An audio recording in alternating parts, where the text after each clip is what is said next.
Hi friends, welcome back to my YouTube channel. ನಾನು ಹೆಸರು ಕಾಳು ಸಲಾಡ್ ಮಾಡೋಣ ಅಂತ ರೆಡಿ ಮಾಡ್ಕೊಂಡಿದ್ದೀನಿ ಫ್ರೆಂಡ್ಸ್. ಹೆಸರು ಕಾಳು ನೆನೆಸಿಟ್ಟಿದೆ, ಹಿಂದಿನ ವಿಡಿಯೋದಲ್ಲಿ ತೋರಿಸಿದ್ದೀನಿ. ಸ್ವಲ್ಪ ಟೊಮೊಟೊ, ಕ್ಯಾರೆಟು ಮತ್ತು ಈರುಳ್ಳಿ ಮತ್ತು ಹಸಿಮೆಣಸಿನಕಾಯಿ ತೊಗೊಂಡಿದ್ದೀನಿ. ಒಂದು ಸ್ವಲ್ಪ ಉಪ್ಪು.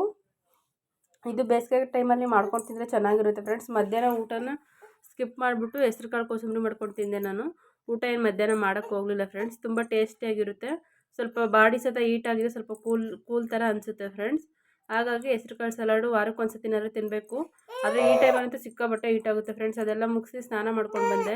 ಇವತ್ತು ಹುಣ್ಮೆ ಬೇರೆ ಇತ್ತಲ್ಲ ಫ್ರೆಂಡ್ಸ್, ಪೂಜೆ ಎಲ್ಲ ಮಾಡಬೇಕಾಗಿತ್ತು. ಪಾಪಕ್ಕೆ ಸ್ವಲ್ಪ ಹುಷಾರಿರಲಿಲ್ಲ. ಇವತ್ತು ಹುಷಾರಿರಲಿಲ್ಲ ಫ್ರೆಂಡ್ಸ್. ಮಲಗಿಸೋಬೇಕಾದ್ರೆ ಚೆನ್ನಾಗಿ ಜ್ವರ ಏನೂ ಬಂದಿರಲಿಲ್ಲ. ಮಲಗಿಸಾದ್ಮೇಲೆ ಒಂದು 2-3 ಅವರ್ ಮಲಗಿದ್ದ. ನಾನು ಹೆಂಗೋ ಬಿಡು ಅಪರೂಪಕ್ಕೆ ಇವತ್ತು ಇಷ್ಟ ತನಕ ಮಲ್ಕೊಂಡಿದ್ದೇನಲ್ಲ ಅಂತ ಅಂದ್ಕೊಂಡಿದ್ದೆ. ಅದಾದಮೇಲೆ ನಾನು ಮನೆಯೆಲ್ಲ ಕ್ಲೀನ್ ಮಾಡಿಕೊಂಡು ಪಾತ್ರೆ ಎಲ್ಲ ವಾಶ್ ಮಾಡಿ ದೇವ್ರ ಮನೆಯೆಲ್ಲ ಕ್ಲೀನ್ ಮಾಡಿ ಪೂಜೆ ಮಾಡೋ ಟೈಮಿಗೆ ಎದ್ದಂಡ. ಆವಾಗ ಮುಟ್ಟು ನೋಡಿದ್ರೆ ಸ್ವಲ್ಪ ಫೀವರ್ ಥರ ಅನಿಸ್ತಾ ಇತ್ತು.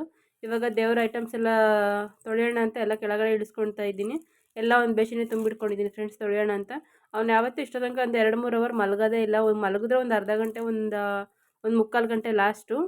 ಆದರೆ ಸುಮ್ಮನೆ ಯಾಕೋ ಇವತ್ತು ಮಲ್ಕೊಂಡಿದ್ದ, ಹುಷಾರಿರಲಿಲ್ಲ, ಆಗಾಗ ಮಲ್ಕೊಂಡಿದ್ದೆ ಫ್ರೆಂಡ್ಸ್. ನಾನಿವಾಗ ಬಟ್ಟೆ ತೊಗೊಂಡೆಲ್ಲ ಒರೆಸ್ಕೊಳ್ತಾ ಇದ್ದೀನಿ. ಅಲ್ಲಿ ಆಯಿಲು ಮತ್ತು ಅದು ಇದು ಸೋರಿ ಇರುತ್ತಲ್ಲ ಫ್ರೆಂಡ್ಸ್, ಆ ಥರ ಎಲ್ಲ ಬಿಡಲ್ಲ. ಆಯಿಲೆಲ್ಲ ಕ್ಲೀನ್ ಮಾಡ್ಕೊತೀನಿ. ಮತ್ತು ಇಲ್ಲಿ ನಾನೊಂದು ರಟ್ಟು ಶೀಟ್ ಥರದ್ದು ಹಾಕಿದ್ದೀನಿ. ಯಾಕಂದರೆ ಸ್ವಲ್ಪ ಇಲ್ಲಿ ಕುಂಕುಮ ಇದೆಲ್ಲ ಚೆಲ್ಲಿದರೆ ಇದ್ರ ಮೇಲೆ ಇರಲಿ ಅಂತ. ಕಬೋರ್ಡ್ ಒಳಗಡೆ ಎಲ್ಲ ಅದ್ರ ಗಲೀಜು ಥರ ಕಾಣಿಸುತ್ತೆ ಅಂತ. ಆದ್ರೂ ಸ್ವಲ್ಪ ಆಗಿದೆ.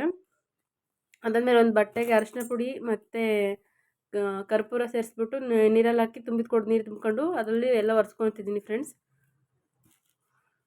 ಕಬೋರ್ಡೆಲ್ಲ ಕ್ಲೀನ್ ಮಾಡೋಕ್ಕೆ ಈ ಥರ ನೀರು ಯೂಸ್ ಮಾಡ್ತಾಯಿದ್ದೀನಿ. ನೀಟಾಗಿ ಒಂದ್ಸತಿ ನೀಟಾಗಿ ಎಲ್ಲ ಒರೆಸ್ಕೊತಿದ್ದೀನಿ ಫ್ರೆಂಡ್ಸ್. ಇಲ್ಲ ಅಮಾವಾಸ್ಯೆಗಾದರೂ ಮತ್ತು ಪೌರ್ಣಮಿಗಾದರೂ ಒಂದ್ಸತಿ ಕ್ಲೀನ್ ಮಾಡ್ಕೊತೀನಿ. ಬಟ್ಟೆ ತೊಗೊಂಡು ನೀಟಾಗಿ ಎಲ್ಲ ಒರೆಸ್ಕೊತೀನಿ. ಬಾಕಿ ಟೈಮಲ್ಲಿ ಹಂಗೆ ಡ್ರೈ ಬಟ್ಟೆ ತೊಗೊಂಡು ಅಲ್ಲಿರೋ ಹೂವೆಲ್ಲ ಉದುರಿಸ್ಕೊಂಡು ನೀಟಾಗಿ ತೊಳ್ಕೊಂಡು ಇಟ್ಕೊಳ್ತೀನಿ ಫ್ರೆಂಡ್ಸ್. ಇವಾಗ ಡೋರೆಲ್ಲ ಅದೇ ನೀರಲ್ಲಿ ಡೋರು ಮತ್ತು ಬಾಗಿಲು ಎಲ್ಲ ಒರೆಸ್ಕೊಳ್ತಾ ಇದ್ದೀನಿ. ಇಲ್ಲಿ ಫ್ರಂಟಲ್ಲೇ ಡೋರ್ ಇರೋದ್ರಿಂದ ಮನೆಯಿಂದ ಹೊರಗಡೆ ಡೋರು ಮತ್ತು ಧೂಳೆಲ್ಲ ಜಾಸ್ತಿ ಬರುತ್ತೆ ಫ್ರೆಂಡ್ಸ್. ಹಂಗಾಗಿ ನೀಟಾಗಿ ಒರೆಸಿಟ್ಕೊಳ್ತಾ ಇದ್ದೀನಿ. ಇದು ಒಂದ್ಸತಿ ನೀಟಾಗಿ ಒರೆಸ್ಕೊಂಡ್ರೆ ಮುಗೀತು. ಸ್ವಲ್ಪ ಕೆಲಸ ಎಲ್ಲ ಆಯಿತು ಫ್ರೆಂಡ್ಸ್. ಯಾಕೋ ಅವ್ನು ಮಲ್ಕೊಂಡಿದ್ದಕ್ಕೆ ಇವತ್ತು ಇಷ್ಟೊಂದೆಲ್ಲ ಕೆಲಸ ಆಯ್ತಲ್ಲ ಅಂದ್ಕೊಂಡೆ. ಅಷ್ಟೊತ್ತಿಗೆ ಅವ್ರ ಅಪ್ಪ ಬಂದರು. ಅವ್ರ ಅಪ್ಪನ ಕೈಲಿ ಕೊಟ್ಬಿಟ್ಟು ಸ್ವಲ್ಪ ಮತ್ತೆ ಕೆಲಸ ಸ್ಟಾರ್ಟ್ ಮಾಡಿಕೊಂಡೆ. ಮಧ್ಯಾಹ್ನ ಊಟಕ್ಕೆ ಅಂತ ಬಂದಿದ್ದರು. ಮತ್ತು ಇದನ್ನೆಲ್ಲ ಒರೆಸ್ಕೊಳ್ತಾ ಇದ್ದೀನಿ. ಕ್ಯಾಮ್ರಾನ ತುಂಬ ಹತ್ರದಾಗ ತಗೊಂಡೋಗಿ ವೀಡಿಯೋ ಮಾಡಿದ್ರೆ ಅದು ವೀಡಿಯೋ ಈ ಥರ ಕಾಣಿಸುತ್ತೆ ಫ್ರೆಂಡ್. ನಾನು ಮೊಬೈಲ್ ಸ್ಟ್ರೈಟಾಗಿ ಏನು ಹಿಡ್ದಿಲ್ಲ, ಈ ಥರ ಕ್ರಾಸಲ್ಲಿ ಇಟ್ಕೊಂಡು ಮಾಡಿದ್ದೀನಿ. ಬಟ್ ತುಂಬ ಹತ್ರದಿಂದ ಝೂಮ್ ಮಾಡಿ ತೆಗೆದ್ರೆ ವೀಡಿಯೋ ಇದೇ ಥರ ಆಗುತ್ತೆ. ಸ್ವಲ್ಪ ದೂರದಿಂದ ಇಟ್ಕೊಂಡು ಮಾಡಿದ್ರೆ ಚೆನ್ನಾಗಿ ಅನಿಸುತ್ತೆ. ಈಗೆಲ್ಲ ರೆಡಿ ಮಾಡಿಟ್ಟಿದ್ದೀನಿ ಫ್ರೆಂಡ್ಸ್. ಎಲ್ಲ ರೆಡಿ ಮಾಡಾದಮೇಲೆ ಬೇವಿನ ಸೊಪ್ಪು ಬೇಕಾಗಿತ್ತು. ಅಷ್ಟು ದಿನ ಮನೆಯವರು ಸ್ನಾನ ಮಾಡಿಕೊಂಡ್ರು. ನೋಡಿ ಫ್ರೆಂಡ್ಸ್, ಬೆಂಗಳೂರಲ್ಲಿ ಬೇವಿನ ಸೊಪ್ಪು ತರೋದಂದರೆ ಎಷ್ಟು ಕಷ್ಟ ಅಂತ. ಮೇಯ್ನ್ ರೋಡಲ್ಲೇ ಒಂದು ಮರ ಇತ್ತು. ಪಾಪ ಅವರು ಓನರ್ ಹತ್ರ ಕಿತ್ಕೋಬೇಕು ಅಂತ ಅಂದ್ವಿ. ನಾವು ಅವ್ರ ಮನೆ ಹತ್ರ ಎಲ್ಲ ಹುಡ್ಕಾಡಿದ್ವಿ. ಆದರೆ ಅವ್ರೇನು ಡೋರ್ ಓಪನ್ ಮಾಡಲಿಲ್ಲ. ಮತ್ತು ನಾವೇ ಅವರಿಗೆ ಕೇಳ್ದಂಗೆ ಕಿತ್ಕೊಂಡ್ಬಂದ್ವಿ. ಬೇವಿನ ಸೊಪ್ಪಿಗೆ ತುಂಬ ಕಷ್ಟ ಆಗುತ್ತೆ ಫ್ರೆಂಡ್ಸ್ ಬೆಂಗಳೂರಲ್ಲಿ. ದುಡ್ಡು ಕೊಟ್ಟರು ಒಂದೊಂದ್ಸತಿ ಸಿಗಲ್ಲ. ಮತ್ತು ಇಲ್ಲೆಲ್ಲಾದ್ರೂ ಮರ ಇದ್ದರೆ ನಾವೇ ಕಿತ್ಕೊಬರ್ತೀವಿ. ಇವಾಗ ಬೇವಿನ ಸೊಪ್ಪೆಲ್ಲ ತೊಗೊಂಬಂದು ಪೂಜೆ ಎಲ್ಲ ಮುಗಿಸ್ಕೊಳ್ತಾ ಇದ್ದೀನಿ ಫ್ರೆಂಡ್ಸ್. ಯಾಕಂದರೆ ಇದು ಎಲ್ಲಮ್ಮ ದೇವರು ಇರೋದ್ರಿಂದ ಬೇವಿನ ಸೊಪ್ಪು ಬೇಕಾಗುತ್ತೆ ಫ್ರೆಂಡ್ಸ್ ಪೂಜೆಗೆ. ಮತ್ತು ರಂಗೋಲಿ ಎಲ್ಲ ಬಿಡಿಸಿಲ್ಲ ಫ್ರೆಂಡ್ಸ್. ನಾನು ಇವತ್ತು ವಿಭೂತಿಯಲ್ಲೇ ರಂಗೋಲಿ ಥರ ಬಿಡಿಸ್ಕೊಂಡಿದ್ದೀನಿ. ರಂಗೋಲಿಲಿ ಹಾಕಿದ್ರೆ ಅದನ್ನು ಹಾಳು ಮಾಡ್ತಾನೆ ನಮ್ಮ ಪಾಪು. ಮತ್ತು ಸ್ವಲ್ಪ ಖಾರ ಮಂಡಕ್ಕಿ ಪೂಜೆ ಎಲ್ಲ ಮುಗೀತು. ಖಾರ ಮಂಡಕ್ಕಿ ತಿನ್ಕೊಂಡು ಕೂತಿದ್ದೀನಿ. ಮನೇಲಿ ಸ್ವಲ್ಪ ಇತ್ತು, ಹಾಗಾಗಿ ಅದನ್ನೇ ತಿನ್ಕೊಂಡು ಕೂತಿದ್ದೀನಿ. ಮತ್ತು ತರಕಾರಿ ಸತ ತೊಗೊಂಬಂದಿದ್ದೆ. ಈರುಳ್ಳಿ ಮತ್ತು ಆಲೂಗೆಡ್ಡೆ ಮತ್ತು ಟೊಮೊಟೊ ಸತ ಬಂದಿದ್ದು ಮನೆ ಹತ್ರ. 100 ರೂಪಾಯಿಗೆ 4 kg ಅಂತ 2 kg ತೊಗೊಂಡಿದ್ದೀನಿ ನಾನು ಎರಡೂ. ಅದಾದಮೇಲೆ ನೈಟು ಪಾಪು ಕೈಯೇ ಬಿಡಲಿಲ್ಲ ಫ್ರೆಂಡ್ಸ್. ಹಾಗಾಗಿ ಸ್ವಲ್ಪ ಸೋಯಾಬೀನ್ ರೈಸ್ ಥರ ಮಾಡ್ಕೊಂಡ್ವಿ. ಚೆನ್ನಾಗಿರುತ್ತೆ ಫ್ರೆಂಡ್ಸ್ ಈ ಥರ ಮಾಡಿದ್ರೆ. ಅದಾದಮೇಲೆ ಅಂಗಡಿಗೆ ಹೋಗಿದ್ದೆ. ನಾನು ಸೋಯಾಬೀನು ಮತ್ತು ಚಿಕನ್ ಮಸಾಲ, ಮ್ಯಾಗಿ ಮಸಾಲ ತೊಗೊಬಂದಿದ್ದೀನಿ. ಮ್ಯಾಗಿ ಮಸಾಲ ಸ್ವಲ್ಪ ಯೂಸ್ ಆಗುತ್ತೆ ಏನಾದರೂ ಎಮರ್ಜೆನ್ಸಿ ಅಡುಗೆ ಮಾಡೋಕ್ಕೆ. ಅದಾದಮೇಲೆ ಪಾತ್ರೆ ಎಲ್ಲ ಏನು ವಾಶ್ ಮಾಡ್ಕೊಳ್ಳಲಿಲ್ಲ ಫ್ರೆಂಡ್ಸ್.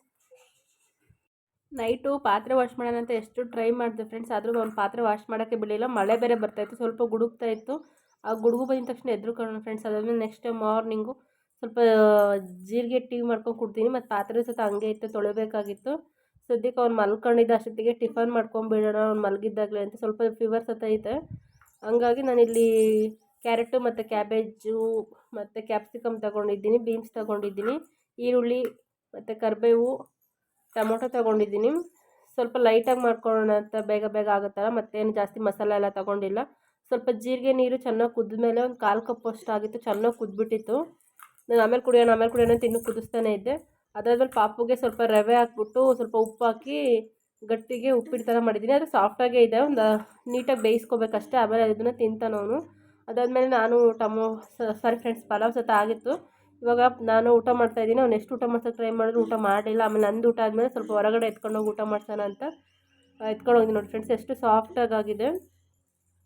ಇವಾಗ ಹೊರಗಡೆ ಕರ್ಕೊಂಬಂದು ಸ್ವಲ್ಪ ನಾಯಿಗೆ ತೋರಿಸ್ಕೊಂಡು ಊಟ ಮಾಡಿದ್ರೆ ಮಾಡ್ತಾನೆ. ಅದಾದಮೇಲೆ ಏನು ಮಾಡೋಕ್ಕೋ ಅವ್ನು ಕೈಯೇ ಬಿಡಲಿಲ್ಲ.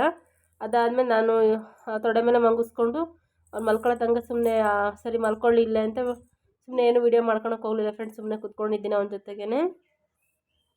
ನಾನು ಎದ್ದು ಹೋದರೆ ಆ ಕಡೆ ಹೋದರೆ ಅಳನು ಫ್ರೆಂಡ್ಸ್. ಸುಮ್ಮನೆ ಕೂತಿದ್ರೆ ಅವನು ನಮ್ಮ ಜೊತೆ ಸುಮ್ಮನೆ ಕೂತ್ಕೊಳ್ಳೋನು. ಅದಕ್ಕೆ ನಾನು ಈ ವಿಡಿಯೋನ ಇಲ್ಲಿಗೆ ಎಂಡ್ ಮಾಡ್ತಿದ್ದೀನಿ ಫ್ರೆಂಡ್ಸ್. Bye friends. ವಿಡಿಯೋ ಇಷ್ಟ ಆದರೆ ಲೈಕ್ ಮಾಡಿ, ಕಮೆಂಟ್ ಮಾಡಿ, ಶೇರ್